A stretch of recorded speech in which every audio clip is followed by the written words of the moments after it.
ವೀರೇಂದ್ರ ಜೈನ ಸಾಕಿರುವ ನಾಯಿಗಳು. 200 ಕೋಟಿ ಯಾರು ನಿಮ್ಮ ಅಪ್ಪ ಕೊಟ್ಟಿದ್ದಾನ? ಅಥವಾ 36 ಕೇಸು ಮಹೇಶ್ ಶೆಟ್ಟಿ ತಿಮರೋಡಿ ಮೇಲೆ ಹಾಕಿದ್ದಾರೆ. 353 ಕೇಸು ಇದೇ ನಿಮ್ಮ ರಾಜ್ಯಸಭಾ ಸದಸ್ಯ ವೀರೇಂದ್ರ ಜೈನನ ಹೆಸರಲ್ಲಿದೆ. ಯಾಕೆ ಅವನ್ನ ಗಡಿಪಾರು ಮಾಡಬಾರ್ದ? ಇದೇ ಮಿಂಡ್ರಿ ಕನ್ನಡ ಚಾನೆಲ್ಗಳು ತಿಕ್ಕಾ ಮುಚ್ಕೊಂಡು ಕೂತಿರ್ತಾರೆ. ತಿಕ್ಕಾ ಮುಚ್ಕೊಂಡು ದಾಖಲೆ ಸಮೇತ ನನ್ನ ಹತ್ರ ಇದೆ ಅಂತ ಕೋಲಾರದ ಸಂದೇಶ ಹೇಳ್ತಾನೆ.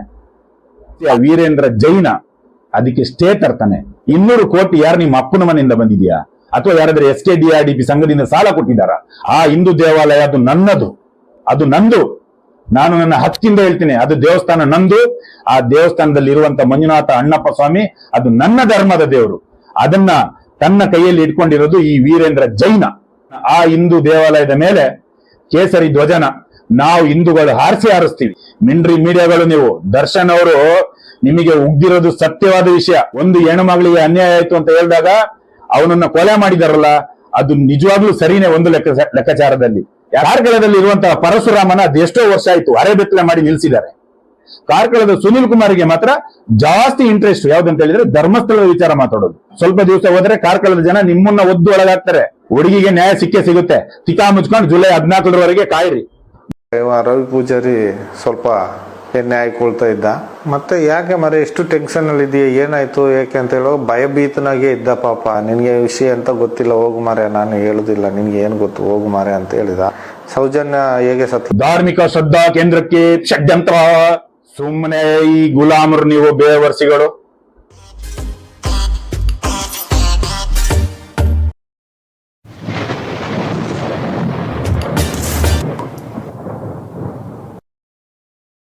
ಜೈ ಹಿಂದ್, ಜೈ ಭಾರತ್. ನಾನು ನಿಮ್ಮ ಅಣ್ಣಭವನ್ ಮತ್ತೊಂದ್ಸಲ ನಿಮ್ ಮುಂದೆ ಹೊಸದಾಗಿ ಇವತ್ತು ಅತ್ಯಾಚಾರಿಗಳು ಹೊಸ ಕಥೆಯನ್ನ ಕಟ್ಟಿದ್ದಾರೆ.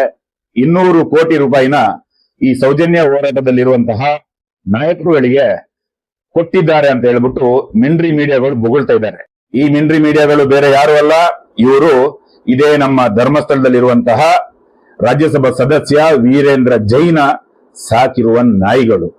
ಈ ನಾಯಿಗಳಿಗೆ ಇವರ ಬಟ್ಲಲ್ಲಿ ಉಚ್ಚೆ ಮತ್ತೆ ಏಲನ್ನ ಹಾಕಿ ಕೊಟ್ಟಿರೋದಿಕ್ಕೆ ಇವತ್ತು ಅದನ್ನ ಕುಡಿದು ತಿಂದು ಬಾಯಿನ ತಿಕಾ ಮಾಡಿಕೊಂಡು ಬಾಯಲ್ಲಿ ಬಂದದನ್ನ ಬೊಗಳ್ತಿದ್ದಾರೆ. ನಾವು ಇಷ್ಟು ವರ್ಷದಿಂದ ನೋಡಿರ್ಬೋದು, ಸೌಜನ್ಯಳ ಅತ್ಯಾಚಾರ ಆಗಿ 14 ವರ್ಷ ಆಗಿದೆ. 14 ವರ್ಷದಲ್ಲಿ ಈ ಒಂದು ಕರ್ನಾಟಕದಲ್ಲಿರುವಂತಹ ಕನ್ನಡ ಚಾನೆಲ್ಗಳು ಯಾವುದೇ ರೀತಿಯಲ್ಲಿ ಸತ್ಯನ ಯಾವತ್ತೂ ಕೂಡ ಸೌಜನ್ಯಳಿಗೋಸ್ಕರ ತೋರಿಸಲಿಲ್ಲ. ಬಂದಂತಹ ಎಲ್ಲ ಜರ್ನಲಿಸ್ಟ್ಗಳು, ಮಿಂಡ್ರಿ ಮೀಡಿಯಾಗಳು ಬರೀ ಸೌಜನ್ಯಳ ವಿರುದ್ಧ ನಿಂತು ಮಾತಾಡಿದ್ರು. ಇವತ್ತು 200 ಕೋಟಿ ರೂಪಾಯಿ ಇಲ್ಲಿ ಷಡ್ಯಂತ್ರಕ್ಕೆ ಹಣ ಬಂದಿದೆ ಅಂತ ಹೇಳ್ಬಿಟ್ಟು ನೀವು ಬೊಗಳ್ತಿರಲ್ಲ. 200 ಕೋಟಿ ಯಾರು ನಿಮ್ಮ ಅಪ್ಪ ಕೊಟ್ಟಿದ್ದಾನ? ಅಥವಾ 200 ಕೋಟಿಗಿಂತಲೂ ಹೆಚ್ಚು 2000 ಕೋಟಿ ಕೂಡ ಆಗಿರ್ಬೋದು, ನಿಮಗೆ ಅತ್ಯಾಚಾರಿಗಳು ಕೊಟ್ಟಿರಬೇಕು. ನೀವಿಷ್ಟು ಬೊಗಳಲಿಕ್ಕೆ ಕಾರಣ ಈ 2000 ಕೋಟಿ ನಿಮಗೆ ಹಣ ಬಂದಿರಬಹುದು. ನಾಯಿಗಳ ಒಂದು ಹೆಣ್ಣು ಮಕ್ಕಳ ಹೊಟ್ಟೆಯಿಂದ ಬಂದಿರ್ತೀರಾ. ಮನೆಯಲ್ಲಿ ಹೆಂಡತಿ ಮಕ್ಕಳಿರ್ತಾರೆ, ತಾಯಂದಿರು ಇರ್ತಾರೆ. ಒಂದು ಸಲ ಯೋಚನೆ ಮಾಡಿ ಮಾತಾಡಿ.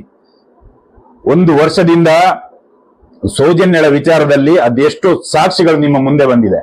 ಈಗ SIT ತನ್ನ ಕೆಲಸನ ಮಾಡ್ತಾ ಇದೆ. ಅದೆಷ್ಟೋ ಬಂಗ್ಲೆಗುಡ್ಡೆಯಲ್ಲಿ ಅಸ್ಥಿ ಪಂಜರ ಸಿಕ್ತು, ಅದರದ್ದು ವಿಶೇಷವಾಗಿ ಕಾರ್ಯಾಚರಣೆ ಮಾಡ್ತಾ ಇದ್ದಾರೆ. ಎಲ್ಲಾ ಕಡೆ ಮೂಳೆಗಳು ಸಿಕ್ಕಿದೆ. 24 FIR ಆಗಿದೆ. ಅದೆಷ್ಟೋ ಅಸಹಜ ಡೆಡ್ ಬಾಡಿ ಸಿಕ್ಕಿದೆ. ಇನ್ನೇನ್ ಬೇಕಾಗಿದೆ ನಿಮಗೆ? ನಿನ್ನೆ ಅಷ್ಟೇ ಗಿರೀಶ್ ಮಟ್ಟಣ್ಣವರು ಮತ್ತೊಂದು ವಿಷಯನ ನಿಮ್ಮ ಮುಂದೆ ಇಟ್ರು. ಒಂದು ಸಣ್ಣ 13 ವರ್ಷದ ಮಗು ಮುಡಿ ತೆಗ್ಸಕ್ಕಂತ ಧರ್ಮಸ್ಥಳಕ್ಕೆ ಬಂದಿರ್ತಾಳೆ. ಅವಳದು ಕೂಡ ಹತ್ಯೆ ಆಗಿದೆ. ಯಾರು ಮಾಡಿದ್ದು, ಹೇಗೆ ಆಗಿದ್ದು ಅದನ್ನು ಕೂಡ ಅಸಹಜ ಸಾವು ಅಂತ ಹಾಕಿಬಿಟ್ಟು ಮುಚ್ಚಾಕಿದ್ದಾರೆ. ಇದನ್ನೆಲ್ಲ ಮಾಡಿದವರೇ ಯಾರು? ಬೇರೆ ಯಾರು ಅಲ್ಲ. ನಾನು ಹೇಳ್ತಾ ಇದ್ದೀನಿ, ಇದೇ ರಾಜ್ಯಸಭಾ ಸದಸ್ಯ ವೀರೇಂದ್ರ ಜೈನ. ಇದ್ರ ಹಿಂದೆ ದೊಡ್ಡ ಕೈ ಇದೆ ಅಂತ ನೀವೆಲ್ಲರೂ ಹೇಳ್ತಿರಲ್ಲ. ಇದ್ರ ಹಿಂದೆ ಇರೋದೇ ಕೈ ಈ ವ್ಯಕ್ತಿದು. 36 ಕೇಸು ಮಹೇಶ್ ಶೆಟ್ಟಿ ತಿಮರೋಡಿ ಮೇಲೆ ಹಾಕಿದ್ದಾರೆ. 353 ಕೇಸು ಇದೇ ನಿಮ್ಮ ರಾಜ್ಯಸಭಾ ಸದಸ್ಯ ವೀರೇಂದ್ರ ಜೈನನ ಹೆಸರಲ್ಲಿದೆ. ಯಾಕೆ ಅವನ್ನ ಗಡಿಪಾರು ಮಾಡಬಾರ್ದ? ಗಡಿಪಾರು ಮಾಡಿ. ಇಲ್ಲಿಯ ಅಧಿಕಾರಿಗಳು, ಇಲ್ಲಿಯ ರಾಜಕಾರಣಿಗಳು ಇವನ ಎಂಜಿಲು ತಿಂದು ಇವತ್ತು ನೀವು ಇಷ್ಟು ಕೀಳ್ಮಟ್ಟಕ್ಕೆ ಬಿದ್ದಿದ್ದೀರಾ. ಇಲ್ಲಿ ನ್ಯಾಯಕ್ಕೋಸ್ಕರ ಹೋರಾಟ ಮಾಡೋರ ಮೇಲೆ ಪದೇ ಪದೇ ಕೇಸ್ ಹಾಕೋದು, ಪದೇ ಪದೇ ಅವ್ರನ್ನ ಕುಣಿಸೋದು, ನೀವು ಏನೇ ಪ್ರಯತ್ನ ಪಟ್ಟು ಕೊನೆಗೆ ಮಹೇಶ್ ಶೆಟ್ಟಿ ಅವ್ರನ್ನ ಗಡಿಪಾರು ಮಾಡೋಕೆ ಪ್ರಯತ್ನ ಪಟ್ರು ಈ ಹೋರಾಟ ನಿಲ್ಲೋದಲ್ಲ. ಹುಲಿನ ಒಳಗಡೆ ಇಟ್ರು ಹೊರಗಡೆ ಇಟ್ರು ಅದು ಮಾಂಸನೇ ತಿನ್ನುತ್ತೆ ವಿನ ಅದು ಹುಲ್ಲು ತಿನ್ನಕ್ ಹೋಗಲ್ಲ. ಮಹೇಶ್ ಶೆಟ್ಟಿ ಅವರಂತಹ ಸಾವಿರಲ್ಲ ಲಕ್ಷಾಂತರ ಜನ ಹೋರಾಟಗಾರರು ಇವತ್ತು ಅವ್ರ ಹಿಂದೆ ಇದ್ದಾರೆ. ಯಾಕಂತ ಹೇಳಿದ್ರೆ ಅವರು ಒಂದು ಸಿಗ್ನಲ್ ಕೊಟ್ರೆ ಯಾವ ರೀತಿ ಈ ಹೋರಾಟ ಮುಂದೆ ಹೋಗ್ಬೇಕು ಆ ರೀತಿ ಹೋಗುತ್ತೆ. ಅವ್ರನ್ನ ಬಾಯಿ ಮುಚ್ಚಿಸಬೇಕು, ಅವ್ರನ್ನ ಒಳಗಾಕಬೇಕು, ಅವ್ರನ್ನ ಗಡಿಪಾರು ಮಾಡ್ಬೇಕು, ಇದೆಲ್ಲ ನಿಮ್ದು ಭ್ರಮೆ. ಇವತ್ತು 200 ಕೋಟಿಯ ವಿಚಾರದಲ್ಲಿ ಇವರು ಇಷ್ಟು ಬೊಗಳೆ ಮಾತುಗಳು ಬಿಡ್ತಾ ಇದ್ದಾರೆ.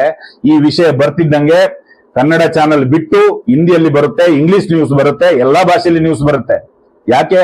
ಸೌಜನ್ಯದ ಒಂದು ಅತ್ಯಾಚಾರದ ವಿಚಾರದಲ್ಲಿ ಸುಪ್ರೀಂ ಕೋರ್ಟಿಗೆ 14 ವರ್ಷ ಆದ್ಮೇಲೆ ಸುಪ್ರೀಂ ಮೆಟ್ಟಿಲೇರುತ್ತೆ. ಆವಾಗ ಇದೇ ಮಿಂಡ್ರಿ ಕನ್ನಡ ಚಾನೆಲ್ಗಳು ತಿಕ್ಕಾ ಮುಚ್ಕೊಂಡು ಕೂತಿರ್ತಾರೆ, ತಿಕ್ಕಾ ಮುಚ್ಕೊಂಡು. ಇವತ್ತು 200 ಕೋಟಿ ವಿಚಾರದಲ್ಲಿ ಸುಮ್ನೆ ಸುಳ್ಳು ನೀವು ಹೇಳ್ತಿದ್ದೀರಲ್ಲ. 200 ಕೋಟಿ ದುಡ್ಡು ಏನು ಹೆಲಿಕಾಪ್ಟರ್ ಇಂದ ಮೇಲೆ ಬಂದಿತ್ತಾ ಅಥವಾ ಯಾವ್ದಾದ್ರೆ ಶಿಪ್ ಇಂದ ಬಂದಿತ್ತಾ? ಯಾರು ತಂದು ಕೊಟ್ರು, ಯಾರಿಗೆ ಕೊಟ್ರು, ಅದನ್ನ ಕಾರ್ಯಾಚರಣೆ ಮಾಡಕ್ಕೆ ಹೇಳಿ. ನೀವೇ ಅದ್ರ ಮೇಲೆ ಕೇಸ್ ಹಾಕಿ. 200 ಕೋಟಿ ಇಂಥ ಜಾಗದಿಂದ ಬಂದಿದೆ, ಇದ್ರದ್ದು ಇಂಕ್ವೈರಿ ಮಾಡಿ, ಇದರಿಂದ SIT ನ ಕೂರ್ಸಿ ಅಂತ ಬೊಗಳಿ. ದೇವರ್ಸಿ ಬೋಳಿ ಮಕ್ಕಳ ಹೊಟ್ಟೆಗೆ ಅನ್ನ ತಿನ್ನೋದು ಬಿಟ್ಟು ಈ ಕಾಮಂದರದು, ರೇಪಿಸ್ಟ್ಗಳದು, ಈ ಅತ್ಯಾಚಾರಿಗಳದು ಏಳನ್ನ ತಿಂದು ಮಾತಾಡ್ತಿರಲ್ಲ, ನಿಮಗೆ ಕ್ಯಾಕಿಸಿ ಉಗಿಬೇಕು ನಾಯಿಗಳ. ಇಲ್ಲಾಂದಿದ್ರೆ ನೀವು ನಿಜವಾಗ್ಲೂ ಒಂದು ಒಳ್ಳೆ ತಾಯಿ ಹೊಟ್ಟೆಯಲ್ಲಿ ಹುಡ್ತಾ ಇದ್ದಿದ್ರೆ ನೀವು ಇಂಥ ಸುಳ್ಳು ಸುದ್ದಿಗಳನ್ನು ಪ್ರಸಾರ ಮಾಡ್ತಾ ಇರಲಿಲ್ಲ. ನಿಮಗೆ ಮಾಡಬೇಕಾಗಿದ್ದೇನಂದ್ರೆ ಎರಡೂ ಕಡೆ ನ್ಯಾಯನ ತೋರಿಸಿ, ಎರಡೂ ಕಡೆ ನ್ಯಾಯನ ಮಾತಾಡಿಸಿ.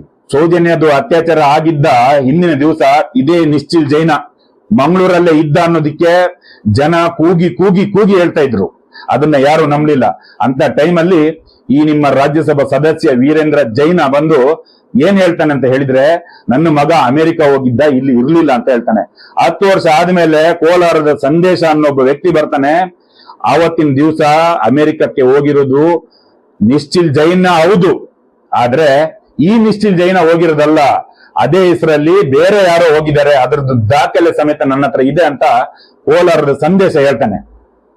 ಆವಾಗ ಇದೇ ನಿಮ್ಮ ರಾಜ್ಯಸಭಾ ಸದಸ್ಯ ವೀರೇಂದ್ರ ಜೈನ ಅದಕ್ಕೆ ಸ್ಟೇ ತರ್ತಾನೆ. ಯಾಕೆ ಸ್ಟೇ ತರಬೇಕು? ನಾನಿವತ್ತು ಈ ರಾಜ್ಯಸಭಾ ಸದಸ್ಯನ ಹತ್ರ ಕೇಳ್ತಾ ಇದ್ದೀನಿ.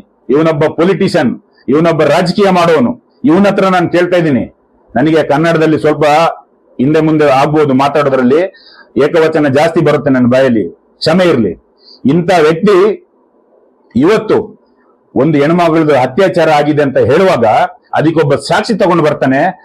ಆ ಸಾಕ್ಷಿ ತೋರಿಸಬಾರದು, ಆ ವಿಚಾರದಲ್ಲಿ ಕೋಲಾರದ ಸಂದೇಶ ಮಾತಾಡಬಾರದು ಅಂತ ಹೇಳ್ಬಿಟ್ಟು ಇದೇ ರಾಜ್ಯಸಭಾ ಸದಸ್ಯ ಬಿಜೆಪಿಯ ನಾಯಕ ಅದಕ್ಕೆ ಸ್ಟೇ ತರ್ತಾನೆ. ನಾಚಿಕೆ ಆಗ್ಬಿಡ್ತಾನೆ ಇವನಿಗೆ. ಯಾಕೆ ತರ್ತಾನೆ ಸ್ಟೇ? ಈ SIT ಅವರು ಮನೆಯಲ್ಲೇ ಬೇಳೆ ಇಟ್ಕೊಂಡು ಊರೆಲ್ಲ ಸುತ್ತೋ ಹಾಗೆ ಮಾಡಿಟ್ಟಿರೋದು ಯಾರು? ಇದೇ ವೀರೇಂದ್ರ ಜೈನ ಅಲ್ವಾ?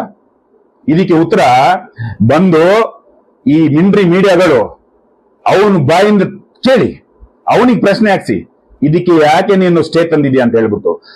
ಕೋಲಾರದ ಸಂದೇಶನ ಈ SIT ಅವರು ಕರ್ಕೊಂಡು ಬನ್ನಿ, ಅವನ ಹತ್ರ ಇರೋ ಸಾಕ್ಷಿನ ಕೇಳಿ. ಅವನು ಸುಳ್ಳು ಹೇಳಿದ್ರೆ ಅವನಿಗೆ ಈ ಕರ್ನಾಟಕದಲ್ಲಿ ತಲೆ ಎತ್ತಿ ಬದುಕೋಕಾಗಲ್ಲ. ಯಾಕಂತ ಹೇಳಿದ್ರೆ ಅವನೊಂದು ಸಂಘಟನೆಯ ಒಬ್ಬ ಅಧ್ಯಕ್ಷ, ಅವನಿಗೊಂದು ಗೌರವ ಇದೆ. ಇವತ್ತಿನ ದಿವಸ ಕದ್ದು ಎಲ್ಲೋ ಬಾಯಿ ಮುಚ್ಕೊಂಡು ಕೂತಿರೋ ಆಗಿದೆ. ಯಾಕಂತ ಹೇಳಿದ್ರೆ ಅವನ ಬಾಯಿಗೂ ಕೂಡ ಈ ಅತ್ಯಾಚಾರಿಗಳು ಯಾರು ಸ್ಟೇ ತರಿಸಿದ್ದಾರೆ, ಯಾರು ಸ್ಟೇ ತರಿಸಿರೋದು? ಇದೇ ನಿಮ್ಮ ರಾಜ್ಯಸಭಾ ಸದಸ್ಯ ವೀರೇಂದ್ರ ಜೈನ ಸ್ಟೇ ತರಿಸಿರೋದು. ಅವನ ಬಾಯಿ ಕೂಡ ಮುಚ್ಚೋಕೆ ಅವನಿಗೆ ಲಕ್ಷಾಂತರ ಕೋಟ್ಯಾಂತರ ರೂಪಾಯಿ ಹಣ ಕೊಟ್ಟಿರ್ಬೋದು. ಇಲ್ಲಾಂದಿದ್ರೆ ಸೌಜನ್ಯಳಿಗೆ ನ್ಯಾಯ ನಾನೇ ಕೊಡಿಸ್ತೀನಿ ಅಂತ ಹೇಳಿರೋ ಆ ಕೋಲಾರ ಸಂದೇಶ ಸುಮ್ಮನೆ ಯಾಕೆ ಕೂತಿದ್ದಾನೆ? ಇವತ್ತು 13 ವರ್ಷದ ಮೇಲೆ 14ನೇ ವರ್ಷಕ್ಕೆ ಕಾಲಿಡೋ ಸಮಯದಲ್ಲಿ ಸೌಜನ್ಯಳ ಕೇಸ್ ಸುಪ್ರೀಂ ಕೋರ್ಟಿಗೆ ಹೋಗಿದೆ. ಈಗಲೂ ಆ ಕೋಲಾರದ ಸಂದೇಶನಿಗೆ ಆ ಸಾಕ್ಷಿನ ತಂದು ಕೊಡಕ್ಕಾಗಲ್ವಾ? ಬಹಿರಂಗವಾಗಿ ಅದನ್ನ ಬಿಡಕ್ಕಾಗಲ್ವಾ? ಯಾಕೆ ಸುಮ್ಮನೆ ಇರೋದು? ಇಲ್ಲಿ ಮಹೇಶ್ ಶೆಟ್ಟಿ ಅವ್ರನ್ನ ಪದೇ ಪದೇ ಗಡಿಪಾರು ಗಡಿಪಾರು ಗಡಿಪಾರು ಅಂತ ಮಾಡ್ತಾ ಇದಾರಲ್ವಾ? ಈಗಲೂ ಕೂಡ ತಂದು ಕೊಡಕ್ಕಾಗಲ್ವಾ? SITಗೆ ತಂದು ಆ ಸಾಕ್ಷಿನ ಕೊಡಕ್ಕಾಗಲ್ವಾ? ಇಷ್ಟೆಲ್ಲ ರದ್ದಂತ ಮಾಡ್ಕೊಂಡು ಊರೆಲ್ಲ ಹುಡ್ಕಾಡೋದಿಕ್ಕೆ ಅತ್ಯಾಚಾರ ಮಾಡಿದವನು ಆವತ್ತಿನ ದಿವಸ ಅಲ್ಲಿ ಇದ್ನ ಇಲ್ವಾ ಅನ್ನೋದು ಗೊತ್ತಾದ್ರೆ ಸಾಕು, ಈ ಅತ್ಯಾಚಾರಿಗಳು ಯಾರಂತ ಗೊತ್ತಾಗುತ್ತೆ. ಇದರಿಂದ ಯಾರ್ದು ಷಡ್ಯಂತ್ರ ಆಗಿದೆ ಅದು ಗೊತ್ತಾಗುತ್ತೆ. 200 ಕೋಟಿ ಯಾರ ಅಪ್ಪ ತಂದು ಕೊಟ್ಟಿದ್ದಾನೆ ಅದು ಗೊತ್ತಾಗುತ್ತೆ. ಇದನ್ನೆಲ್ಲ ಹುಡ್ಕೋದು ಬಿಟ್ಟು ಬರೀ ಹೋರಾಟ ಆಗೋದಕ್ಕೆ ಸ್ಟೇ ತರೋದು, ಇನ್ಯಾವುದೋ ವಿಚಾರದಲ್ಲಿ ಸ್ಟೇ ತರೋದು, ಸೌಜನ್ಯಳ ವಿಚಾರ ಯಾರು ಮಾತಾಡ್ಲೇಬಾರದಂತ ಸ್ಟೇ ತರೋದು, ಯೂಟ್ಯೂಬರ್ಸ್ ಗಳನ್ನ ಒಳಗಾಕ್ಸೋದು, ಅವ್ರದ್ದು ವಿಡಿಯೋನ ಡಿಲೀಟ್ ಮಾಡಿಸೋದು, ಇದನ್ನೆಲ್ಲ ಮಾಡಿಸ್ಕೊಂಡು ಬಂದಿದ್ದು ಇದೇ ಧರ್ಮಸ್ಥಳದಲ್ಲಿರುವಂತಹ ಶ್ರೀ ಕ್ಷೇತ್ರ ಮಂಜುನಾಥ ದೇವಸ್ಥಾನದ ಆಡಳಿತನ ಕೂಡ ಮಾಡಿಕೊಂಡು ಆ ಉಂಡಿಯ ಹಣನ ಈ ರೀತಿ ಕೆಟ್ಟ ಕೆಲಸಕ್ಕೆ ಉಪಯೋಗಿಸಿಕೊಂಡು ಎಲ್ಲ ಈ ಅತ್ಯಾಚಾರಿಗಳನ್ನ ರಕ್ಷಣೆ ಮಾಡಿಕೊಂಡು ಬಂದಿರೋದು ಇದೇ ರಾಜ್ಯಸಭಾ ಸದಸ್ಯ ವೀರೇಂದ್ರ ಜೈನ. ಈ ವೀರೇಂದ್ರ ಜೈನನಿಗೆ ಏನಾಗಿದೆ ಅಂತ ಹೇಳಿದ್ರೆ, ಇವನ ಮೇಲೆ 353 ಕೇಸ್ ಹಾಕಿದ್ರೂನು ಇವನಿಗೆ ಅದ್ರದ್ದು ಏನು ಕೂಡ ಪರಿಣಾಮ ಬಿದ್ದಿಲ್ಲ. ಯಾಕಂತ ಹೇಳಿದ್ರೆ ಇವನ ಹತ್ರ ರಾಜಕಾರಣಿಗಳು ಎಲ್ಲರೂ ಅಧಿಕಾರಿಗಳು ಇವನ್ ಕೈ ಅಡಿಯಲ್ಲಿದ್ದಾರೆ. ಪ್ರತಿಯೊಬ್ರು ಕೂಡ ಇವೊಂದು ಸಂಸ್ಥೆಯಲ್ಲಿ ಕೆಲಸ ಮಾಡ್ತಾರೆ. ಅದಕ್ಕೋಸ್ಕರ ಇವನು ಮಾಡಿದ್ದೆ ಸರಿ, ಇವನು ಏನ್ ಮಾಡ್ತಾನೆ ಅದೇ ನಡ್ಕೊಂಡು ಬಂದಿದೆ. ಆದ್ರೆ ಯಾವತ್ತು ಕೂಡ ಸೌಜನ್ಯ ವಿಚಾರದಲ್ಲಿ ನಡೀತಿರುವಂತಹ ಈ ಯಾವ ಒಂದು ತನಿಖೆ ಇದೆ, ಇದು ಮಾತ್ರ ಯಾವತ್ತೂ ನಿಲ್ಲಲ್ಲ, ನಾವು ನಿಲ್ಲೋಕ್ಕೂ ಬಿಡಲ್ಲ. ಅಲ್ಲಿ ಒಂದು ಸಿಎಂ ಅವತ್ತಿನ ದಿವಸ ಹೋಮ್ ಮಿನಿಸ್ಟರ್ ಅನ್ಸುತ್ತೆ, ಈ ವ್ಯಕ್ತಿ ಬಂದು ನಿಮ್ಮ ಜೊತೆ ನನ್ನ ತರ 10 ತಲೆ ಇರುತ್ತೆ ಅಂತ ಹೇಳಿದ್ದಾರೆ. 10 ತಲೆ ನಿಮ್ಮಂತವ್ರು ಇರ್ಬೋದು, ಆದ್ರೆ ಮಹೇಶ್ ಶೆಟ್ಟಿ ತಿಮರೋಡಿ ಅಂತ ಅವ್ರದ್ದು ತಲೆ 1,00,000 ಇದೆ, 1,00,000. ಯಾವತ್ತು ಕೂಡ ಈ ಭೂಮಿ ಮೇಲೆ ಹಣ ಇದ್ದವನು ಶ್ರೀಮಂತ ವ್ಯಕ್ತಿ ತಪ್ಪು ಮಾಡಿಬಿಟ್ಟು ಅವನು ತನ್ನ ಆ ಹಣದ ಪ್ರಭಾವದಿಂದ ಯಾವುದೇ ವಿಚಾರದಲ್ಲೂ ಅವನು ಗೆದ್ದಿಲ್ಲ.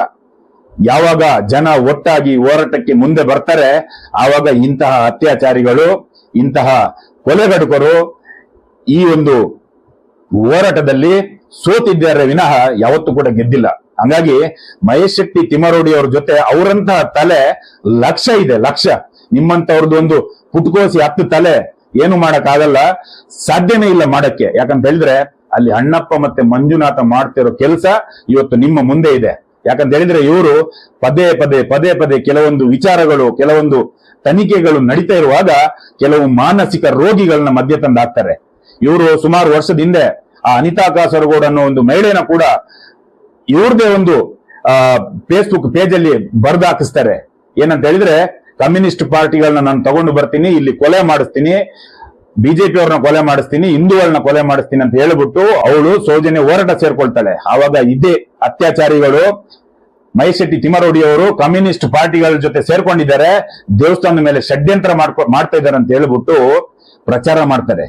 ಅಲ್ಲೂ ಕೂಡ ಇವರು ಇಂತಹ ಮಾನಸಿಕ ರೋಗಿಗಳನ್ನ ಉಪಯೋಗಿಸ್ತಾರೆ. ಇವಾಗ ಅದೇ ಮಹಿಳೆಗೆ ಇದೇ ನಮ್ಮ ಸೌಜನ್ಯ ಶಕ್ತಿ ತಟ್ಟಿದೆ. ಆ ಶಾಪ ಉಂಟಲ್ಲ, ಆ ಶಾಪ ಇವತ್ತು ಅವಳನ್ನ ಜೈಲೊಳಗಡೆ ಕೂರ್ಸಿದೆ. ಯಾಕಂತ ಹೇಳಿದ್ರೆ ಇವರು ಮಾಡ್ಕೊಂಡು ಬಂದಂತಹ ಅಂತ ಹಲ್ಕಾ ಕೆಲಸಕ್ಕೆ 14 ವರ್ಷ ಆದ್ಮೇಲೆ ಸೌಜನ್ಯಕ್ಕೆ ಸುಪ್ರೀಂ ಕೋರ್ಟ್ ಮೆಟ್ಲೇರಿದೆ. ಇಂಥ ಟೈಮಲ್ಲಿ ತಿಕ್ಕಾ ಮುಚ್ಕೊಂಡು ಇರ್ಬೇಕು. ಯಾರು ನೀವು ರೇಪಿಸ್ಟ್ಗಳು, ನಿಮಗೆ ಅಧಿಕ ಪ್ರಸಂಗ ಯಾಕೆ? 200 ಕೋಟಿ ಯಾರು ನಿಮ್ಮ ಅಪ್ಪನ ಮನೆಯಿಂದ ಬಂದಿದ್ಯಾ, ಅಥವಾ ಯಾರಾದ್ರೂ SKDRDP ಸಂಘದಿಂದ ಸಾಲ ಕೊಟ್ಟಿದ್ದಾರಾ? ಆತರ ಏನಿಲ್ಲಲ್ಲ. ಸುಮ್ಮನೆ ಬಾಯಿಗೆ ಬಂದಿರೋದನ್ನ ಬೊಗಳೋದಲ್ಲ. ಯಾರಿಗೆ ದುಡ್ಡು ಬಂದಿದೆ, ಇಲ್ಲಿ ಒಂದು ಸಭೆ ನಡೆಸಬೇಕು, ಒಂದು ಪ್ರತಿಭಟನೆ ಮಾಡಬೇಕು, ಹೋರಾಟದಲ್ಲಿ ಇರುವಂತವ್ರ ಮೇಲೆ ಒಂದು ಕೇಸ್ಗಳಾದಾಗ ಆ ವಕೀಲಿಗೆ ಫೀಸ್ ಕೊಡ್ಬೇಕು ಅಂತ ಹೇಳಿದಾಗ ಪ್ರತಿಯೊಬ್ಬರು ಅವ್ರವ್ರ ಜೇಬಿನ ಹಣ ಉಪಯೋಗಿಸ್ತಿದ್ದಾರೆ. ಒಂದು ಹೋರಾಟ ಆಗುತ್ತೆ, ಒಂದು ಸಭೆ ನಡೆಯುತ್ತೆ ಅಂತ ಹೇಳಿದಾಗ ನೀರು, ಶಾಮಿಯಾನ, ಅದು ಇದು ಗಾಡಿ ಅಂತ ಹೇಳ್ಬಿಟ್ಟು ಒಬ್ರೊಬ್ರು ಹೋರಾಟಗಾರರು ಒಂದೊಂದನ್ನ ವಹಿಸ್ಕೊಳ್ತಾ ಇದ್ದಾರೆ. ಯಾರ ಹತ್ರನು ಇಲ್ಲಿ ಲಕ್ಷಾಂತರ ಕೋಟ್ಯಾಂತರ ಹಣ ಜೇಬಲ್ಲಿ ಇಟ್ಕೊಂಡು ಯಾರು ಕೂಡ ಹೋರಾಟ ಮಾಡ್ತಿಲ್ಲ. ಇದು ನಿಮ್ದೆಲ್ಲರದು ಭ್ರಮೆ. ನೀವು ದಾರಿ ತಪ್ಪಿಸೋಕೆ ಮಾಡ್ತಿರುವಂತ ಷಡ್ಯಂತ್ರ ಇದೇ ಇರೋದು. ಹೋರಾಟಗಾರರಲ್ಲಿ ಲಕ್ಷಾಂತರ ಜನ ಬಂದು ನಿಮ್ ಮುಂದೆ ಮೀಡಿಯಾದಲ್ಲಿ ನಿಮ್ಮ ಬಂಡವಾಳನ ಹೇಳ್ತಾ ಇಲ್ಲ. ಹೆಚ್ಚಿನ ಅಂಶ ಒಂದು 15ರಿಂದ 20, ಜಾಸ್ತಿ ಅಂತ ಹೇಳಿದ್ರೆ ಒಂದು 30 ಜನ ಇರ್ಬೋದು. ಆ 200 ಕೋಟಿ ಹಣದಲ್ಲಿ ಈ ಸಣ್ಣ ಪುಟ್ಟ ಯೂಟ್ಯೂಬರ್ಸ್ ಗಳಿಗೂ 1 ಕೋಟಿ ಕೊಡ್ಬೋದು. ಕೊಟ್ರೆ ಯಾರು ಕೊಡ್ತಾರೆ? ಯಾರ ಅಪ್ಪನ ಕೈಯಲ್ಲಿ ದುಡ್ಡು ಬಂದಿದೆ? 200 ಕೋಟಿ ಬಂದಿದ್ಯಾ? ಎಲ್ಲರನ್ನು SIT ತನಿಖೆ ಮಾಡಿದೆ. ಎಲ್ಲರ ಅಕೌಂಟ್ ಅಲ್ಲಿ ಎಷ್ಟು ಬ್ಯಾಂಕ್ ಬ್ಯಾಲೆನ್ಸ್ ಇದೆ ಅಂತ ನೋಡಿದೆ. ಸುಮ್ಮನೆ ಈ ಮಿಂಡ್ರಿ ಮೀಡಿಯಾಗಳು ತಿನ್ಕೊಂಡು ಅವ್ರು ದುಚ್ಚ ಕೂಡ್ಕೊಂಡು ಮಾತಾಡೋದಲ್ಲ. ಸತ್ಯನ ತೋರಿಸಿ, ಹಣ ಎಲ್ಲಿ ಬಂದಿದೆ ಅಂತ ಹೇಳಿ. ಅಕಸ್ಮಾತ್ ಮಹೇಶ್ ಶೆಟ್ಟಿ ತಿಮರೋಡಿ ಅವರಿಗೆ ಆಗಿರ್ಬೋದು, ಗಿರೀಶ್ ಮಟ್ಟಣ್ಣನ್ ಅವರಿಗೆ ಆಗಿರ್ಬೋದು, ಹೋರಾಟದಲ್ಲಿರುವಂತವ್ರು ಬೇರೆ ಯಾರಿಗಾದ್ರೆ ಹಣ ಬಂದಿದೆ ಅಂತ ನೀವೇನಾದ್ರೂ ತೋರಿಸೋದೇ ಆಗಿದ್ರೆ ನಾವು ಕೂಡ ಈ ಹೋರಾಟನ ಬಿಟ್ಟು ಬಿಡ್ತೀವಿ. ಯಾಕಂತ ಹೇಳಿದ್ರೆ ಅನ್ಯಾಯದ ಹೋರಾಟ ಅಂತ ಹೇಳ್ಬಿಟ್ಟು ದೇವರ್ಸಿ ಮುಂಡೆ ಮಕ್ಕಳ ಸುಮ್ನೆ ಸುಳ್ಳು ಹೇಳ್ತೀರಾ, ಸುಮ್ನೆ ಬೊಗಳ್ತೀರಾ. ನಿಮ್ಮಂತ ಮಿಂಡ್ರಿ ಮೀಡಿಯಾಗಳು ನಮ್ದೊಂದು ಕಾಲ್ ಕೂದ್ಲಿಗೆ ಸಮ ನಾಯಿಗಳ. ಮಾನ ಮರ್ಯಾದೆ ಬಿಟ್ಟು ಮಾತಾಡಬೇಡಿ. ಕೆಲವು ಕನ್ನಡ ಚಾನಲ್ ಹೆಂಗಸರಿದ್ದೀರಾ, ಕೆಲವು ಕನ್ನಡ ಚಾನಲ್ ಮಹಿಳೆಯರಿದ್ದೀರಾ, ಮಕ್ಕಳಿದ್ದೀರಾ, ಎಲ್ಲ ಇದ್ದೀರಾ ನೀವು. ಬೇವರ್ಸಿಗಳ ಇಂಥ ಒಂದು ಹೆಣ್ಣು ಮಗಳಿಗೆ ನ್ಯಾಯ ಸಿಗಬೇಕು ಅಂತ ಇಷ್ಟು ಹೋರಾಟ ಮಾಡಿಕೊಂಡು ಇಷ್ಟು ಸಾಕ್ಷಿಗಳನ್ನ ನಿಮ್ ಮುಂದೆ ಇಟ್ರೆ ಅಲ್ಲಿ ಬಂದು ಈ ಹೋರಾಟದ ಹಿಂದ್ಗಡೆ 200 ಕೋಟಿ ಬಂದಿದೆ ಅಂತ ಹೇಳ್ತೀರಾ? ನಾಚಿಕೆ ಆಗ್ಬೇಕು ತಾನೆ ನಿಮಗೆ? ಇದನ್ನೆಲ್ಲ ಮಾಡಿಸ್ತಿರೋದು ಯಾರು? ನಿಮ್ಮ ರಾಜ್ಯಸಭಾ ಸದಸ್ಯ ತಾನೆ? ಯಾಕೆ ಅವನು ಮಾತಾಡಲ್ಲ? ಅವನು ಬಂದು ಮಾತಾಡ್ಬೋದಲ್ವಾ? ಅವ್ನು ಯಾಕೆ ಭಯ ಬಿಡಲ್ಲ? ನಿಮಗೆಲ್ರಿಗೂ ಅಂತದ್ದೇನ್ ಬಿದ್ದೋಗಿದೆ? ನೀವು ಇಷ್ಟು ಬೊಗಳ್ತೀರ ಅಂತ ಹೇಳಿದ್ರೆ ಅವನಿಗೂ ಬಂದು ಹೇಳ್ಬೋದಲ್ಲ. ಅವನದೇ ಊರಲ್ಲಿ ಅಲ್ವಾ ಸೌಜನ್ಯದ ಅತ್ಯಾಚಾರ ಆಗಿರೋದು? ಪ್ರತಿಯೊಂದಕ್ಕೂ ಸ್ಟೇ ತರಿಸೋದು ಯಾರು? ಅವನೇ ತಾನೆ. ಇವ್ರ ಕಡೆ ಯಾರೇ ಒಬ್ರು ಬಂದು ಏನೇ ಬಂದು ಹೇಳಿ ಅವ್ರ ಮೇಲೆ ಕೇಸ್ ಆದ್ರೆ ಇವರಿಗೆ ಎಲ್ರಿಗೂ ಧರ್ಮಸ್ಥಳದ ವಕೀಲರು ಇರ್ತಾರೆ. ಯಾರಿಗಾದ್ರೂ ಅಷ್ಟೇ ಧರ್ಮಸ್ಥಳದ ವಕೀಲರೇ ಇರೋದು. ಯಾಕೆ? ಇವರಿಗೆಲ್ಲ ಹಣ ಯಾರು ಕೊಡ್ತಾರೆ? ಎಷ್ಟೋ ಫೇಕ್ ಅಕೌಂಟ್ ಮಾಡ್ಕೊಂಡಂತಹ ಯೂಟ್ಯೂಬರ್ಸ್ ಇದ್ದಾರೆ, ಈ ನಮ್ಮ ಫೇಸ್ಬುಕ್ ಅಲ್ಲಿ ಪೇಜ್ ಮಾಡ್ಕೊಂಡಂತವ್ರು ಇದ್ದಾರೆ. ಇವ್ರ ಮೇಲೆ ಕೇಸ್ ಆದಾಗ ಇದೇ ಧರ್ಮಸ್ಥಳದಲ್ಲಿರುವಂತಹ ಈ ರಾಜ್ಯಸಭಾ ಸದಸ್ಯನ ಕಡೆಯಿಂದ ವಕೀಲರು ಇರ್ತಾರೆ. ಒಬ್ಬನೇ ವಕೀಲ ಅವನಿರ್ತಾನೆ. ಯಾಕೆ? ಎಲ್ಲಿಂದ ಬರುತ್ತೆ ಇವ್ರಿಗೆ ಹಣ? ಆ ವಕೀಲರಿಗೆ ಫೀಸ್ ಯಾರು ಕೊಡ್ತಾರೆ? ಇಲ್ಲಿ ಸೌಜನ್ಯ ಹೋರಾಟದಲ್ಲಿ ಆತರ ಆಗ್ತಾ ಇಲ್ಲ. ಸೌಜನ್ಯ ಹೋರಾಟದಲ್ಲಿ ಯಾರಿಗೂ ಕೂಡ ಈ ರೀತಿ ಯಾರು ಕೂಡ ಸಹಾಯ ಮಾಡ್ತಿಲ್ಲ. ಅವರವ್ರದ್ದು ಹಣದಿಂದ ಅವರವರು ತಮ್ಮ ಹೋರಾಟದಲ್ಲಿ ಇರುವಂತಹ ಸಣ್ಣ ಪುಟ್ಟ ಅವರ ಒಂದು ಕುಟುಂಬ ಅಂತ ಒಂದಿದೆ, ಆ ಕುಟುಂಬದಲ್ಲಿ ಅವರವರಿಗೆ ಅವರವ್ರು ಸಹಾಯ ಮಾಡ್ಕೊಂಡು ಬರ್ತಾ ಇದ್ದಾರೆ ವಿನಃ ಎಲ್ಲೂ ಕೂಡ ಕೋಟಿಗಟ್ಟಲೆ ಹಣ ಬಂದು ಬೀಳ್ತಾ ಇಲ್ಲ. ಅಂತದೇನಾದ್ರೆ ಹಣ ಬಿದ್ದಿದ್ರೆ ಅಕಸ್ಮಾತ್ 200 ಕೋಟಿ ರೂಪಾಯಿ ಹಣ ಈ ಹೋರಾಟದಲ್ಲಿರುವಂತಹ ನಾಯಕರಿಗೆ ಬಂದಿದ್ರೆ ಸಿಂಪಲ್ ಆಗಿ ಒಂದು ಅರ್ಥ ಮಾಡ್ಕೊಳ್ಳುವಂತ ವಿಷಯ. 200 ಕೋಟಿ ಅಕಸ್ಮಾತ್ ಮಹೇಶ್ ಶೆಟ್ಟಿಗೋ ಗಿರೀಶ್ ಮಟ್ಟಣ್ಣಂಗೋ ಇನ್ಯಾರಿಗೋ ಹೋರಾಟಗಾರರಿಗೆ ಎಲ್ರಿಗೂ ಸೇರ್ಬಿಟ್ಟು ಒಂದು ಪ್ಯಾಕೇಜ್ ಅಂತ 200 ಕೋಟಿ ಸಿಗ್ತಾ ಇದ್ದಿದ್ರೆ ಯಾವನು ಕೂಡ ಇವತ್ತು ಈ ಹೋರಾಟನ ಮಾಡ್ತಾ ಇರ್ಲಿಲ್ಲ. ದುಡ್ಡು ತಗೊಂಡವರು ತೆಪ್ಪಗಿರ್ತಾ ಇದ್ರು. ಯಾಕಂತ ಹೇಳಿದ್ರೆ ದುಡ್ಡು ತಗೊಂಡ ಮೇಲೆ ನಾವು ಮಾತಾಡ್ತಾ ಇದ್ರೆ ಕಿರ್ಚಾಡ್ತಾ ಇದ್ರೆ ಈ ವಿಚಾರ ಹೊರಗೆ ಬರುತ್ತೆ. ನಾಳೆ ದಿವಸ ನಾವೇ ಸಿಕ್ಕಾಯಿಸ್ಕೊಳ್ತೀವಿ, ನಮಗೆ 200 ಕೋಟಿ ಸಾಕು ಅಂತ ಹೇಳ್ಬಿಟ್ಟು ಸುಮ್ಮನೆ ಇರೋರು. ಆತರ ಏನು ಆಗಿಲ್ಲಲ್ಲ. ದುಡ್ಡು ತಗೊಂಡು ಮಾತಾಡ್ತಿದ್ದಾರೆ ಅಂತ ನೀವು ನಾಳೆ ದಿವಸ ಬೊಗಳ್ಬಹುದು. ಆದ್ರೆ ದುಡ್ಡು ಕೊಟ್ಟವನು ಯಾರು? ನಿಮ್ಮ ಅಪ್ಪ ಅಂತ ಹೇಳಿ. ಯಾರು ನಿಮ್ಮ ಅಪ್ಪ ದುಡ್ಡು ಕೊಟ್ಟಿದ್ದಾನೆ 200 ಕೋಟಿ? ಅದನ್ನ ತೋರಿಸಿ, ಆ ಡೀಟೇಲ್ ತೋರಿಸಿ, ನಾವು ಒಪ್ಕೊಳ್ತೀವಿ. ನಾವು ಸೌಜನ್ಯ ಹೋರಾಟದಲ್ಲಿ ಇರೋರು ಎಲ್ಲರೂ ಈ ಹೋರಾಟನ ಬಿಟ್ಟು ಬಿಡ್ತೀವಿ. ಆ ರೀತಿ ಏನಾದ್ರೂ ಆಗಿದ್ರೆ ಅದೆಲ್ಲ ನಿಮ್ಮಂತ ಬೇವರ್ಸಿಗಳು ಹೇಳ್ತಿರೋದು. ಕೋಟ್ಯಾಂತರ ಜನ ಕನ್ನಡಿಗರದು ನೀವು ಮೆದುಳಲ್ಲಿ ಇರುವಂತಹ ಆ ಒಂದು ಸತ್ಯನ ದೂರ ಮಾಡಕ್ಕೆ ದಾರಿ ತಪ್ಪಿಸ್ತಿದ್ದೀರಾ. ಅಷ್ಟು ಸುಲಭ ಅಲ್ಲ. ಇದಕ್ಕೆಲ್ಲ ಒಂದು ಮುಖ್ಯವಾದ ಕಾರಣ ಇದೆ. ಏನಂತ ಹೇಳಿದ್ರೆ ನೀವಿಷ್ಟು ಬೊಗಳಕ್ಕೆ ಕಾರಣ ಒಂದೇ, ಅತ್ಯಾಚಾರಿ ಅನ್ನೋನು ಇರೋದು ಇದೇ ಧರ್ಮಸ್ಥಳ ದೇವಸ್ಥಾನದ ಒಳಗಿದ್ದಾನೆ. ನಾವು ಪದೇ ಹೇಳಿದ್ವಿ, ನಮ್ಮ ಹಿಂದೂ ದೇವಾಲಯದಲ್ಲಿ ಅದೆಷ್ಟೋ ಹಿಂದೂ ಹೆಣ್ಣುಮಕ್ಕಳದ್ದು ಅತ್ಯಾಚಾರ ಆಗಿದೆ. ಯಾವತ್ತಾದ್ರೂ ನೀವು ನೋಡಿದೀರಾ? ಆ ದೇವಸ್ಥಾನದ ಸುತ್ತಮುತ್ತ ಇರುವಂತಹ ಪ್ರದೇಶದಲ್ಲಿ ಯಾವುದಾದ್ರೆ ಒಂದು ಹೆಣ್ಣುಮಕ್ಕಳಲ್ಲಿ ಬೇರೆ ಧರ್ಮದವ್ರದ್ದು, ಬೇರೆ ಇನ್ಯಾವುದೋ ಸಮುದಾಯದವ್ರದ್ದು ಹೆಣ್ಣುಮಕ್ಕಳದು ಅತ್ಯಾಚಾರ ಆಗಿದ್ಯಾ? ಡೆಡ್ ಬಾಡಿ ಸಿಕ್ಕಿದ್ಯಾ? ಇಲ್ಲ. ಅಲ್ಲಿ ಸಿಕ್ಕಿದ್ದು ಬರೀ ಹಿಂದೂಗಳದ್ದು. ಅಂತ ದೇವಸ್ಥಾನ ಇವತ್ತು ಇಷ್ಟು ಬದನಾಮ್ ಆಗೋಗಿದೆ, ಇಷ್ಟು ಅದಕ್ಕೆ ಅಪಪ್ರಚಾರ ಆಗ್ಬಿಟ್ಟಿದೆ. ಆ ದೇವಸ್ಥಾನದ ಒಂದು ಕಳೆ ಅನ್ನೋದೇನಿತ್ತು ಅದೆಲ್ಲ ಸತ್ಯನಾಶ ಆಗೋಗಿದೆ. ಅದಕ್ಕೆ ಕಾರಣನೇ ಈ ಅತ್ಯಾಚಾರಿಗಳು. ನಾನು ಯಾಕೆ ಹೇಳ್ತಾ ಇದ್ದೀನಿ ಅಂತ ಹೇಳಿದ್ರೆ, ಆ ಹಿಂದೂ ದೇವಾಲಯ ಅದು ನಂದು. ನಾನು ನನ್ನ ಹಕ್ಕಿಂದ ಹೇಳ್ತೀನಿ, ಅದು ದೇವಸ್ಥಾನ ನಂದು. ಆ ದೇವಸ್ಥಾನದಲ್ಲಿ ಇರುವಂತ ಮಂಜುನಾಥ ಅಣ್ಣಪ್ಪ ಸ್ವಾಮಿ ಅದು ನನ್ನ ಧರ್ಮದ ದೇವರು. ಅದನ್ನ ತನ್ನ ಕೈಯಲ್ಲಿ ಇಟ್ಕೊಂಡಿರೋದು ಈ ವೀರೇಂದ್ರ ಜೈನ. ಇವನು ಅದನ್ನ ಇಟ್ಕೊಂಡಿದ್ದಾನೆ, ಇವನ ಆಡಳಿತದಲ್ಲಿ ಅದು ಇದೆ ಅನ್ನೋದೇ ಆದ್ರೆ ನಮಗೇನು ಪ್ರಾಬ್ಲಮ್ ಇಲ್ಲ. ಅವನ ಕೈಯಲ್ಲಿ ಅಲ್ಲ, ಅವನು ಇನ್ನೂ 1,000 ವರ್ಷ ಅವನು ಕುಟುಂಬದವರ ಕೈಯಲ್ಲಿ ಇರಲಿ. ಆದ್ರೆ ಆ ಹಿಂದೂ ದೇವಾಲಯದ ಮೇಲೆ ನಮ್ಮ ಹಿಂದೂ ಕೇಸರಿ ಬಾವುಟ ಇರಬೇಕು. ಯಾವನಾದ್ರೆ ಅಪ್ಪನ ಹುಟ್ಟದವನು ಹಿಂದೂಗಳು ಈ ಒಂದು ವಿಚಾರನ ಯಾವತ್ತಾದ್ರೆ ಮಾತಾಡಿದ್ದೀರಾ? ಎಲ್ಲೆಲ್ಲ ಕೂತ್ಕೊಂಡು ಬೊಗಳ್ತಿರಲ್ಲ. ನಮ್ಮ ಹಿಂದೂ ದೇವಾಲಯದ ಮೇಲೆ ನಮ್ಮ ಹಿಂದೂ ಕೇಸರಿ ಧ್ವಜ ಆರ್ಬೇಕು. ಆರ್ಸೋಕೆ ಬರ್ತೀರ ನೀವು ಯಾರಾದ್ರೆ? ಇವತ್ತಲ್ಲ ನಾಳೆ ಆ ದೇವಸ್ಥಾನ, ಆ ಹಿಂದೂ ದೇವಾಲಯದ ಮೇಲೆ ಕೇಸರಿ ಧ್ವಜನ ನಾವು ಹಿಂದೂಗಳು ಹಾರಿಸ್ತೀವಿ. ನಾವು ಬಿಡಲ್ಲ. ನಿಮ್ಮಂತ ಮಿಂಡ್ರಿ ಮೀಡಿಯಾದವರು ಅದೇನು ಕಿತ್ಕೊಳ್ಳಿ ಅಂತ ಸಮಯದಲ್ಲಿ. ಆದ್ರೆ ಈ ಅಣ್ಣಪ್ಪ ಸ್ವಾಮಿ ಮಂಜುನಾಥ ಸ್ವಾಮಿನ ನಾವು ಬಿಟ್ಟು ಕೊಡಲ್ಲ ಅಂದ್ರೆ ಬಿಟ್ಟು ಕೊಡಲ್ಲ. ಈ ಹೆಣ್ಣು ಮಗಳಿಗೆ ನ್ಯಾಯ ಸಿಕ್ಕೇ ಸಿಗುತ್ತೆ. ನಮ್ಮ ಮಗಳಿಗೆ ನ್ಯಾಯ ಸಿಗೋದನ್ನ ಯಾರ ಅಪ್ಪನ ಕೈಯಲ್ಲಿ ತಪ್ಪಿಸಕ್ ಸಾಧ್ಯ ಇಲ್ಲ. ನಿಮ್ಮಂತ 10 ತಲೆ ಅಲ್ಲ 100 ತಲೆ ಬನ್ನಿ, ನಮಗೆ ಇಲ್ಲಿ ಮಹೇಶ್ ಶೆಟ್ಟಿ ತಿಮರೋಡಿ ಅಂತವ್ರದ್ದು ಲಕ್ಷಗಟ್ಲೆ ತಲೆ ಇದೆ, ಲಕ್ಷಗಟ್ಲೆ ತಲೆ. ನೀವು ಒಂದನ್ನ ಒಳಗಾಕ್ಬೋದು, ಎರಡನ್ನ ಒಳಗಾಕ್ಬೋದು, ಮಿಕ್ಕಿದವ್ರನ್ನ ಹಾಕಕ್ಕೆ ಸಾಧ್ಯ ಇಲ್ಲ. ಸುಮ್ಮನೆ ನೀವು ಈ 200 ಕೋಟಿ ವಿಚಾರದಲ್ಲಿ ಸುಳ್ಳು ಪ್ರಚಾರ ಮಾಡಬೇಡಿ. ಹಣ ಇಸ್ಕೊಂಡು ಏಲ್ ತಿಂದು ಹಿಂದಿ, ಕನ್ನಡ, ಇಂಗ್ಲಿಷ್ ಭಾಷೆಯಲ್ಲಿ ನೀವು ಇದನ್ನೆಲ್ಲ ಪ್ರಸಾರ ಮಾಡ್ತಿದ್ದೀರಲ್ಲ, ನಿಮಗೆ ಕರ್ನಾಟಕದ ಜನತೆ ಮುಂದೆ ಒಂದು ದಿವಸ ನಿಮ್ಮ ಸೆಟಲೈಟ್ ಚಾನೆಲ್ ಒಳಗಡೆ ಮೆಟ್ಟು ತಗೊಂಡು ನುಗ್ಗುತ್ತಾರೆ, ನಿಮಗೆ ಅರೆ ಬೆತ್ತಲೆ ಮಾಡಿ ಹೊಡಿತಾರೆ. ಇದು ಖಂಡಿತ. ಸೌಜನ್ಯಗೆ ಅನ್ಯಾಯ ಮಾಡಿದವರು ಇವತ್ತು ದಿಕ್ಕುಪಾಲಾಗಿದ್ದಾರೆ, ಸೌಜನ್ಯ ವಿರುದ್ಧ ನಿಂತವರು ಇವತ್ತು ಸರ್ವನಾಶ ಆಗಿದ್ದಾರೆ. ನಮಗೆ ಕಣ್ಣು ಮುಂದೆ ಕಾಣ್ತದೆ, ನಿಮಗೂ ಗೊತ್ತಿದೆ. ಅತ್ಯಾಚಾರಿಗಳು ನೀವು ಅತ್ಯಾಚಾರಿಗಳಿಗೆ ನೀವು ಬೆಂಬಲ ಕೊಡೋರು, ನೀವು ಕೂಡ ಅತ್ಯಾಚಾರಿಗಳು. ಮಿಂಡ್ರಿ ಮೀಡಿಯಾಗಳು ನೀವು. ದರ್ಶನ್ ಅವರು ನಿಮಗೆ ಉಗ್ದಿರೋದು ಸತ್ಯವಾದ ವಿಷಯ. ಚಿತ್ರನಟ ನಮ್ಮ ಡಾಕ್ಟರ್ ದರ್ಶನ್ ಅವರು, ಬರೀ ದರ್ಶನ್ ಅಲ್ಲ, ಅವರು ಡಾಕ್ಟರ್ ದರ್ಶನ್ ಸರಿಯಾಗಿ ಹೇಳಿದ್ದಾರೆ. ಒಂದು ಹೆಣ್ಣು ಮಗಳಿಗೆ ಅನ್ಯಾಯ ಆಯ್ತು ಅಂತ ಹೇಳಿದಾಗ ಅವನನ್ನ ಕೊಲೆ ಮಾಡಿದಾರಲ್ಲ, ಅದು ನಿಜವಾಗ್ಲೂ ಸರಿನೇ ಒಂದು ಲೆಕ್ಕಾಚಾರದಲ್ಲಿ. ಯಾಕಂತ ಹೇಳಿದ್ರೆ ಇಂಥ ಕಾಮುಕರನ್ನ, ಇಂಥ ಅತ್ಯಾಚಾರಿಗಳನ್ನ ಕಾನೂನಿಗೆ ತಗೊಂಡೋಗಿ ನಿಲ್ಸಕ್ಕೆ ಹೋದ್ರೆ 13-14 ವರ್ಷ ಆಗುತ್ತೆ. ಅಲ್ಲಿ ಇಂಥ ಅಧಿಕಾರಿಗಳು ಇರೋದ್ರಿಂದ ಅದಕ್ಕೆ ನ್ಯಾಯ ಅನ್ನೋದು ಸಿಗಲ್ಲ. ಅವ್ರು ಮಾಡಿದ್ದೆ ಸರಿ ಅಂತ ನನಗೆ ಅನ್ಸುತ್ತೆ. ಅದ್ ನಿಜವಾಗ್ಲೂ ಹೇಳ್ಬೇಕಂದ್ರೆ ಅವರು ಡಾಕ್ಟರ್ ದರ್ಶನ್, ಬರೀ ದರ್ಶನ್ ಅಲ್ಲ. ಈ ರೀತಿ ಹೆಣ್ಣು ಮಕ್ಕಳನ್ನ ಅತ್ಯಾಚಾರ ಮಾಡಿದವರು ಈ ಧರ್ಮಸ್ಥಳದಲ್ಲಿ ಇವತ್ತು ಇದ್ದಾರೆ. ಪೊಲೀಸ್ನವರು ನಮ್ ಕೈಲಿ ಮಾಡಕ್ ಆಗಲ್ಲ, ನಾವು ಅವ್ರನ್ನ ಹಿಡಿಯೋಕೆ ಸಾಧ್ಯ ಇಲ್ಲ ಅಂತ ಹೇಳಿದ್ರೆ ಬರೀ ಜನ ಅವ್ರನ್ನ ಹಿಡಿದು ರೋಡಲ್ಲಿ ತಂದು ತಲೆಗೆ ಕಲ್ಲು ಎತ್ತಾಕಿ ಸಾಯಿಸ್ಬಿಡ್ತಾರೆ. ಇನ್ನು ಏನ್ರಿ ಸತ್ಯಾಂಶ ಬೇಕು? ಧರ್ಮಸ್ಥಳದಲ್ಲಿ ಡಬಲ್ ಮರ್ಡರ್ ಆಗಿದೆ. ಸೌಜನ್ಯದ ಅತ್ಯಾಚಾರ ಆಗುವ 10 ದಿವಸದ ಹಿಂದೆ ಡಬಲ್ ಮರ್ಡರ್ ಆಯ್ತು. ಆನೆ ಮಾವುತ ನಾರಾಯಣ ಮತ್ತೆ ಯಮುನದು ತಲೆಗೆ ಕಲ್ಲು ಎತ್ತಾಕಿ ಸಾಯಿಸ್ತಾರೆ. ಇಷ್ಟರವರೆಗೆ FIR ಆಗಲ್ಲ. ಅತ್ಯಾಚಾರಿ ಯಾರಂತ ಸಿಗಲ್ಲ. ಯಾರು ಇವ್ರ ಅಪ್ಪಂದ್ರ ಕೊಲೆ ಮಾಡಿದ್ರ? ಯಾರು ಅದನ್ನ ಕೇಳ್ತಾರೆ? ಅದನ್ನ ಕೇಳ್ತಿರೋದು ಯಾರು? ಬರೀ ಸೌಜನ್ಯ ಪರ ಹೋರಾಟಗಾರರು ಮಾತ್ರ.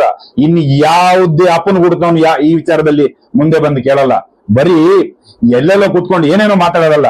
ಆ ಕಾರ್ಕಳದ ಸುನಿಲ್, MLA ಸುನಿಲ್, ಪ್ರತಿಯೊಂದು ಸಲ ಪ್ರತಿಯೊಂದು ವಿಚಾರದಲ್ಲಿ ಎಲ್ಲೂ ಹೋದ್ರು ಅಲ್ಲಿ ಇಲ್ಲಿ ಬಂದು ಒಂದೇ ಮಾತು ಹೇಳೋದು, ಕ್ಷೇತ್ರಕ್ಕೆ, ಧಾರ್ಮಿಕ ಕ್ಷೇತ್ರಕ್ಕೆ ಷಡ್ಯಂತ್ರ ಮಾಡ್ತಾರೆ, ಧಾರ್ಮಿಕ ಕ್ಷೇತ್ರಕ್ಕೆ ಷಡ್ಯಂತ್ರ ಮಾಡ್ತಾರೆ. ಇದೇ ರಾಗ. ಕಾರ್ಕಳದಲ್ಲಿ ಇರುವಂತಹ ಪರಶುರಾಮನ ಅದೆಷ್ಟೋ ವರ್ಷ ಆಯ್ತು ಅರೆಬೆತ್ತಲೆ ಮಾಡಿ ನಿಲ್ಸಿದ್ದಾರೆ, ಗೋಟಾಳ ಮಾಡಿದ್ದಾರೆ. ಪರಶುರಾಮನ ಮೂರ್ತಿ ಕಾರ್ಕಳದಲ್ಲಿ ಯಾವುದೋ ಒಂದು ಕಾಡಲ್ಲಿ ಮ್ಯೂಸಿಯಂ ಅಲ್ಲಿ ಇಡೋ ಗೊಂಬೆನ? ಅದು ತುಳುನಾಡಿನ ಜನರಿಗೆ ಅರ್ಥ ಆಗ್ಬೇಕು. ಅದು ನಮ್ಮ ದೇವರು, ಅದಕ್ಕೆ ದೇವಸ್ಥಾನ ಕಟ್ಟಿ ಅದ್ರ ಮೇಲೆ ಮಾತಾಡಿ. ಧರ್ಮಸ್ಥಳನ ನೋಡ್ಕೊಳಕ್ಕೆ ಅಲ್ಲಿ ನಿಮ್ಮ ವೀರೇಂದ್ರ ಹೆಗ್ಗಡೆ ಇದ್ದಾರಲ್ಲ, ನಿಮಗೆ ಕಾರ್ಕಳದ ತಲೆ ಬಿಸಿ ಮಾತ್ರ ಸಾಕು. ಮಂಗಳೂರಲ್ಲಿ ಬೇರೆ MLA ಕೂಡ ಇದ್ದಾರೆ, ಅವರವ್ರ ಏರಿಯಾದಲ್ಲಿ ಮಾತ್ರ ಇದ್ದಾರೆ. ಅವರು ಸೌಜನ್ಯ ವಿಚಾರಕ್ಕೂ ಬರಲ್ಲ, ಧರ್ಮಸ್ಥಳ ವಿಚಾರಕ್ಕೂ ಬರಲ್ಲ. ಆದ್ರೆ ಕಾರ್ಕಳದ ಸುನಿಲ್ ಕುಮಾರ್ಗೆ ಮಾತ್ರ ಜಾಸ್ತಿ ಇಂಟ್ರೆಸ್ಟ್ ಯಾವ್ದಂತ ಹೇಳಿದ್ರೆ ಧರ್ಮಸ್ಥಳದ ವಿಚಾರ ಮಾತಾಡೋದು ಪ್ರತಿಯೊಂದು ಸಲ, ಎಲ್ಲ ಕಡೆ. ಯಾಕೆ ಬಾಕಿಯವರಿಗೆ ಬಿದ್ದೋಗಿಲ್ವಾ? ಮೊದಲು ಅಲ್ಲಿ ಕಳ್ತನ ಆದಂತಹ ಅದೆಷ್ಟೋ ಲಕ್ಷಗಟ್ಟಲೆ ಸಿಮೆಂಟ್ ಮೂಟೆದು ಲೆಕ್ಕ ಕಾರ್ಕಳದ ಜನರಿಗೆ ಕೊಡಿ, ಅದ್ರ ಮೇಲೆ ಮಾತಾಡಿ. ಒದ್ದು ಒಳಗಾಕೋದು ಅವ್ರನ್ನೆಲ್ಲ. ಸ್ವಲ್ಪ ದಿವಸ ಹೋದ್ರೆ ಕಾರ್ಕಳದ ಜನ ನಿಮ್ಮನ್ನ ಒದ್ದು ಒಳಗಾಕ್ತಾರೆ. ಇದು ನಿಮ್ಮ ತಲೆಯಲ್ಲಿ ಇರ್ಲಿ. ಸಿಮೆಂಟ್ ಕುಮಾರಣ್ಣ ಬರೀ ಓದ್ ಕಡೆ ಬಂದ ಕಡೆ ಧರ್ಮಸ್ಥಳ ದೇವಸ್ಥಾನ ಹಿಡ್ಕೊಂಡು ಧರ್ಮಸ್ಥಳದಲ್ಲಿ ಅತ್ಯಾಚಾರಗಳಿಗೆ ಬೆಂಬಲ ಕೊಡುವವರು ನಿಮ್ಮ ಕಾರ್ಕಳದಲ್ಲಿ ಇರ್ಬೋದು. ಆ ಓಟಿನ ಆಸೆಗೆ ಈ ರೀತಿ ಸುಮ್ಮನೆ ಬಾಯಲ್ಲಿ ಬಂದದನ್ನೇ ಹೇಳಬೇಡಿ. 200 ಕೋಟಿ ವಿಚಾರದಲ್ಲಿ ಹೇಳ್ತಿರಲ್ವಾ? ಯಾಕೆ ನಿಮ್ಗೆ ತಲೆ ಇಲ್ವಾ? 200 ಕೋಟಿ ಎಲ್ಲಿಂದ ಬಂದಿದೆ? ಅದನ್ನ ತೋರಿಸ್ಬೋದಾ ನೀವು? ಸ್ವಲ್ಪ ಮಾನವೀಯತೆಯಿಂದ ಮಾತಾಡ್ರಿ. ನಿಮಗೊಂದು ಮನೆಯಲ್ಲಿ ಹೆಣ್ಮಗಳಿದ್ದಾಳಲ್ಲ, ಸುಮ್ಮನೆ ಮಾತಾಡೋದಲ್ಲ, ಎಲ್ಲರೂ ಇಲ್ಲಿ ಕೇಳ್ತಾರಂತ ಮಾತಾಡೋದಲ್ಲ. ನಿಮ್ದು ಕೆಲಸ ಎಲ್ಲಿ ಇರೋದು? ಕಾರ್ಕಳದಲ್ಲಲ್ವಾ? ನೀವು ಕಾರ್ಕಳನ್ನು ನೋಡ್ಕೊಳ್ಳಿ. ಸುಮ್ಮನೆ ಈ ಯಾವ್ದಾವ್ದು ವಿಷಯಕ್ಕೆ ತಲೆ ಹಾಕಬೇಡಿ. ನಿಮ್ ಕೈಲಿ ಆಗಲ್ವಾ? MLA ಸೀಟ್ ಬಿಟ್ಟು ಬಿಡಿ. ನಾನು ಯಾಕೆ ಹೇಳ್ತಿದ್ದೀನಿ ಅಂತ ಹೇಳಿದ್ರೆ, ನಮ್ಮ ತುಳುನಾಡಿನ ಪರಶುರಾಮನ ಅರೆಬೆತ್ತಲೆ ಮಾಡಿ ನಿಲ್ಸಿದಿರಲ್ಲ, ಅಲ್ಲಿ ಮ್ಯೂಸಿಯಂ ಅಲ್ಲಿ ನಿಲ್ಸೋ ಗೊಂಬೆನಾ ಪರಶುರಾಮ? ಏನ್ ನಿಮಗೆ ಎಂತ ಪರಶುರಾಮ ಗೊಂಬೆನಾ ಅದು? ಅದನ್ನ ದೇವಸ್ಥಾನ ಮಾಡಿ, ತಾಕತ್ತಿದ್ರೆ ದೇವಸ್ಥಾನ ಮಾಡಿ. ಯಾಕೆ ನಿಮ್ಮ ಹತ್ರ ಹಣ ಇಲ್ವಾ? 1-2 ಕೋಟಿ ಖರ್ಚು ಮಾಡಿಬಿಟ್ಟು ಪರಶುರಾಮನ ಆ ಮೂರ್ತಿನ ಸರಿ ಮಾಡಕ್ ಆಗಲ್ವಾ? ನಿಮ್ದು ಸ್ವಂತ ಹಣ ಉಪಯೋಗಿಸಕ್ ಆಗಲ್ವಾ? ಲೆಕ್ಕಾಚಾರ ಕೊಡೋಕಿದ್ರೆ ಅದ್ರದ್ದು ಲೆಕ್ಕ ಮೊದಲು ಸಿಮೆಂಟ್ ಲೆಕ್ಕ ಕೊಡ್ರಿ. ಸುಮ್ನೆ ಯಾವ್ದು ಲೆಕ್ಕ ಕೇಳಕ್ ಬರೋದಲ್ಲ, ಅಲ್ಲಿದು ಲೆಕ್ಕ ಕೇಳಕ್ ಬರೋದಲ್ಲ. 200 ಕೋಟಿ ಯಾರು ಕೊಟ್ಟಿದ್ದಾರೆ? ಯಾರು? ಸುಮ್ಮನೆ ಜನರನ್ನ ದಾರಿ ತಪ್ಪಿಸೋ ಕೆಲಸ ಮಾಡಬೇಡಿ. ಒಂದು ಒಳ್ಳೆ ಕೆಲಸಕ್ಕೆ, ಒಂದು ಒಳ್ಳೆ ರಾಜಕೀಯದಲ್ಲಿ ಒಂದು ಒಳ್ಳೆ ನಾಯಕನಾಗಿ ಹೆಸರು ಪಡ್ಕೊಂಡಿದ್ದೀರಲ್ಲ, ಅದನ್ನ ಉಳಿಸ್ಕೊಳ್ಳಿ.